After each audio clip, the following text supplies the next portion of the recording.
The curse of the president, also known as the curse of Tippecanoe. Why Tippecanoe, you might ask? Well, it's because of President William Henry Harrison, whose nickname was Tippecanoe. Why? That's a weird name. It's because of the Battle of Tippecanoe. William Henry Harrison led a battle against Tecumseh's brother, Tippecanoe, who was also known as the Prophet. He was right outside of Prophettown. At this time, the United States and several Native American tribes were in a conflict against each other.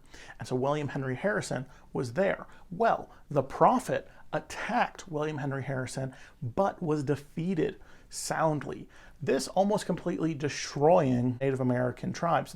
There were several other battles in which Tecumseh ended up dying, but it was a major victory, and this later propelled William Henry Harrison to the White House. And you probably remember William Henry Harrison as the dude who only lasted like 28 days in the White House. He was elected in 1840, and it is said that the Prophet cursed him for defeating him in battle. After his election in 1840, he succumbed to pneumonia. So people were like, well, you know, that happens sometimes. This is the 1840s.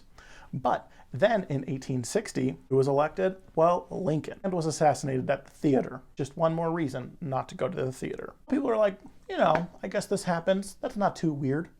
Sure, it's weird that it was 20 years apart and they both were assassinated after being elected on a 0 year, but you know, whatever. Until President Garfield came around, and in 1880, he was elected. And guess what happened to him? Yep, that's right, he was assassinated. At this point, people are like, this is pretty weird. Every 20 years, a president gets assassinated. What is going on here? Who knows? And this is kind of really when all of these theories started coming about. People were really starting to get freaked out, like, is there some sort of curse on every president elected every 20 years? Like and subscribe. After Garfield, the next time up was 1900. Who gets elected in 1900?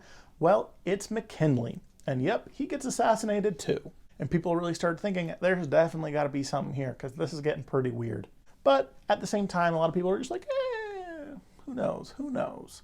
How spooky could it be, right? Well, 1920 rolls around, and guess who gets elected? Warren G. Harding. What happens to him not too long later? Well, he has a heart attack in San Francisco, and he kicks the bucket. That's 5 presidents in a row. Something is going on here.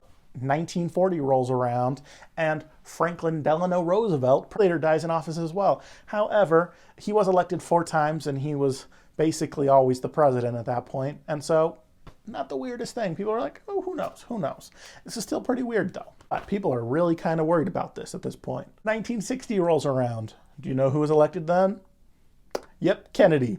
And while he did enjoy leisurely drives through Dallas, they did not like him, and he gets assassinated later. So at this point, people are freaked out. People are terrified. In 1980, during the election between Reagan and Carter, this was an actual question that they would get asked during campaign stops and with the press if they were worried about the curse of Tippecanoe. And obviously they're like, no, I'm not worried about it. Who cares? Well, Reagan gets elected, and what happens to him shortly after entering office? Assassination attempt. However, you can't stop Reagan that easy. People said he had 9 lives. He gets shot, but he survives. So people are like, okay, maybe this is the end of the curse. Maybe the curse of Tippecanoe is finally over. So then, year 2000 rolls around. George W. Bush is president. All kinds of stuff is happening. What happens next? Bush actually had multiple assassination attempts against him. One guy tried to shoot up the White House, but the scariest one was while he was in Tbilisi, Georgia. Would-be assassin threw a grenade at him, but this Soviet grenade failed to go off because the little safety spoon connected to it was wrapped in some red fabric, and it didn't go off. So George W. Bush survived. Is the curse over? Is the curse broken? We think so. We think it's all good now. But who's got elected in 2020? So far, so good. Let's hope it continues. Okay, this is all fun and games. I just randomly saw this story. I thought it was kind of hilarious. And so I just thought, you know what'd be fun? Something a little spooky wooky. Let's talk about Tippecanoe and his curse too. How many times did they say Tippecanoe in this video? This was so many times. Anyways, like and subscribe. This was kind of a funny short video. Thank you so much for the 3,500 subscribers I've gotten so far.